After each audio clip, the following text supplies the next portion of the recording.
Hi, good morning, class. This is the lecture for April 15th, and we are going to talk about summary and response. First of all, I wanted to say this weekend, when I was looking at your summaries, they looked much, much better. Okay, so you're doing a good job now with the summary. And now I wanted to look a little bit at how to respond. There will be a lot of times in your college career where you will have to respond with your own ideas and your own opinions about a reading. Okay? So in Blackboard, I just posted this piece of paper. I'll show it to you now. And the title of it is Summary Response. It is under week 5 in your Blackboard. And basically, I wanted to go over what this is, okay? So, just like this piece of paper says, a summary talks about what did they say about the topic. What is the purpose and the main points of the text? Okay, so the summary is about the author and what the author is trying to communicate with the audience. Okay, a summary should have no opinion of yours in it. You are just taking what the author wrote and writing a brief paragraph about it, with none of your own personal opinions. Okay, now a response is different. So just like summary says, what did they say about it, the author, a response is, what do I say about the topic? Okay, and this is very important. Do I agree? Pencil's not working. Disagree? Or maybe both, agree and disagree. Okay, so you should always have an opinion for everything you are reading in college, and you can talk about the quality of the writing, or you can talk about my own ideas and experiences, okay, or both. All right, so quality of writing. You can comment in your response about whether or not you think that the author had enough evidence to prove his point, or, sufficient ideas to prove his point. Or you can talk about something that you agree with, or that you have your personal experience with. Okay, so I should have turned. Okay, so we did this reading, for example, this one here, The Best Way to Structure a Speech, and you summarize this. It's on page 190. Okay, now most of this text I would think you would agree with, right? So maybe with this text, because it's very technical and very basic, there are no opinions in it, you might include your own ideas and experiences and talk about how you were able to perhaps structure a speech and be successful with the speech. And that could be your reaction to this reading. Okay. So more about the response. Now this part we are going to do probably next class, but we'll go through the steps. Okay, step number 1. Well, step number 1, you read the text. The best way to structure a speech, for example, if we were going to respond to this text here. And then we're going to decide if we agree with the text, and if so, what do you agree with? Or perhaps you disagree with the text and you want to talk about what you disagree with. Okay. And as I said, you can agree and disagree.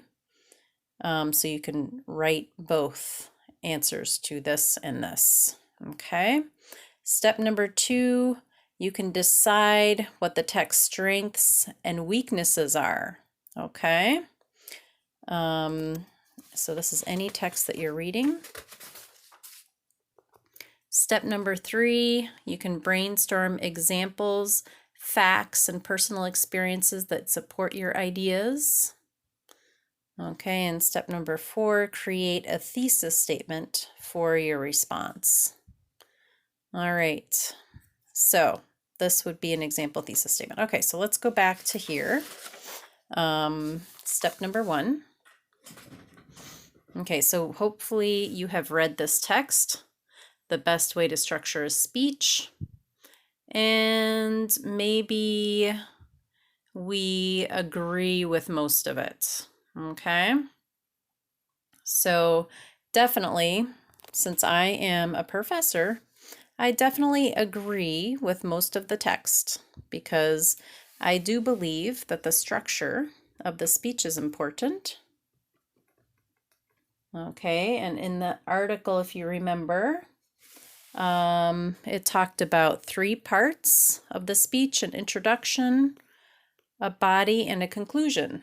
So I definitely teach oral presentation like this. So I might say intro, body, and conclusion.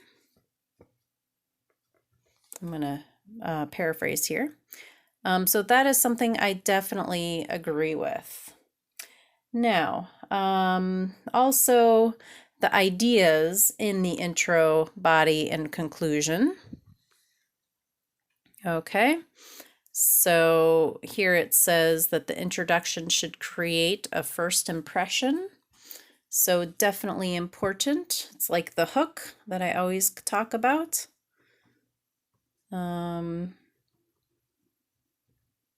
Right? And then we talk about the body, which talks about the ideas in depth. And the conclusion, it talks about the lasting impression. Okay, the last chance to drive the ideas home. So I could say, yes, I agree with that. The impression. Okay, that's important to me. Now, do I disagree with this text? Well, I don't know if I agree with the first part. The main requirement for a successful speech is having something important to say. Now, I don't know if I feel like that is true. Okay, so I might write here, I disagree with the first part. Do you really need something important to say? Okay. And the reason why I don't know about that is because, so I wrote something important to say, is because there are so many people that talk about things that are not important, but people listen to them. So, for example, on social media, you hear a lot of different ideas and strange concepts that are not important, yet people listen to them. Okay, television has a lot of not important ideas, even things that are factually not true, and people still listen and still believe. So I'm going to disagree with that. All right. So decide what are the text strengths and weaknesses. So this text definitely is strong in the technical aspect of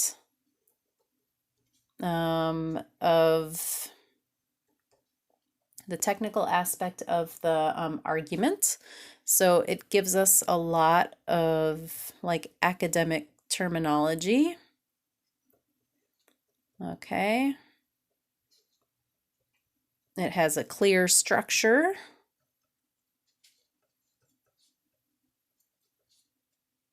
Okay, sorry about my writing.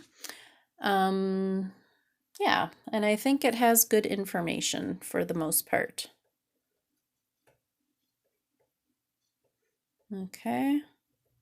Now the weaknesses of this text, I would say, is that there are not very many examples. So it's weak in examples. Okay.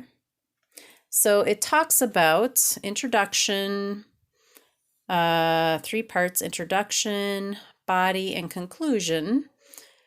And then it says it's designed to do something different, but it talks about the introduction, makes first impression. It's going to pull your audience into your speech. Okay, and then it talks about the 5 main points in a speech, or 4 or 5 main points in a speech, big ideas. This is the body paragraph. Clear and convincing. And then it talks about the conclusion and making a final impression on your audience. Now, the problem with this text, I would say, is that it doesn't give any practical examples. It's very technical. You can read it, you can understand it quickly. However, does it really stick in your mind? I would argue that maybe no, because there are no examples, there's no stories behind it, no evidence that this works. There's no statistics in this. Okay, so that would be my my critique of the text. All right, so what's the time here? 12 minutes. Okay, I think that's enough. I'll do step 3, step 4, and step 5 next time for Friday. So I hope this was helpful, and you will be writing a response to a reading soon. I just thought we would start a little bit now so that you kind of get the hang of it before you do it. All right, I'll see you tomorrow.